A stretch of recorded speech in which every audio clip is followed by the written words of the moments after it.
National 5 biologists. Let's do this past paper question together. So it says a student set up 4 Petri dishes of equal size to investigate competition in cress seeds of the same species. The seeds were scattered on moist filter paper and left to germinate or grow in the dark. Okay, so we can see 50 seeds in A, 100 in B, 150 in C, and 200 in D.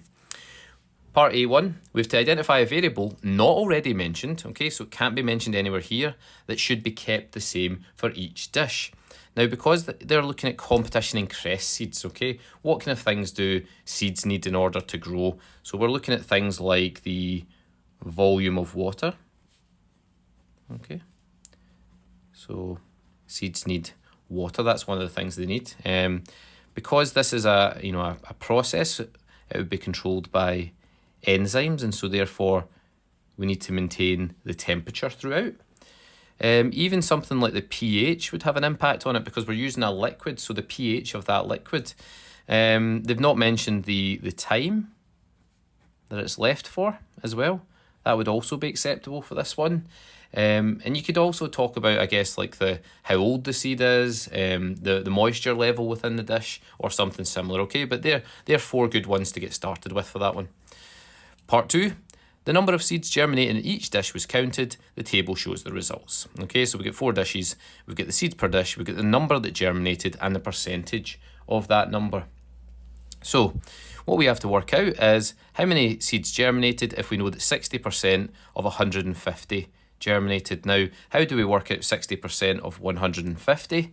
Well, we just do 150 times by either 0.6 if we want to do it in the decimal way, or 150 over 100 to get 1%, and then times it by 60 to give us that, okay? And if we do that calculation, the answer should be 90 either way. Okay, and then because this says complete the table, we should put our answer in the table. Okay, and it's surprising actually how many people forget to do that bit, and you obviously do not get the mark unless you pop it in the table. Okay, competition was greatest in dish D. Explain why this conclusion was drawn. Why did they conclude that competition was greatest in dish D? Well, let's look at the results. Is it because of the number of seeds? Well, it can't be, because A actually had less seeds germinating than D.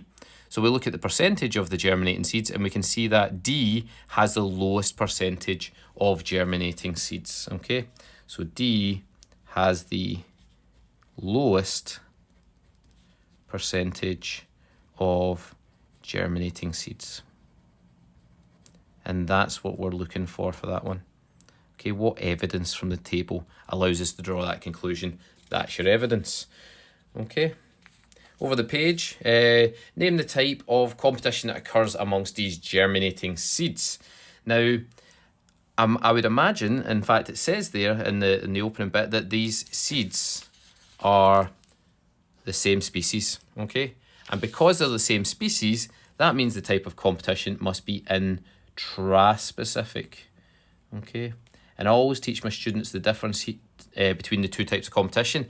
Intraspecific has an A in it, and so does the word same, okay? So if they are the same species, it will be intraspecific. If they're different species, so different has an ER in it, so if they're different species, it will be interspecific.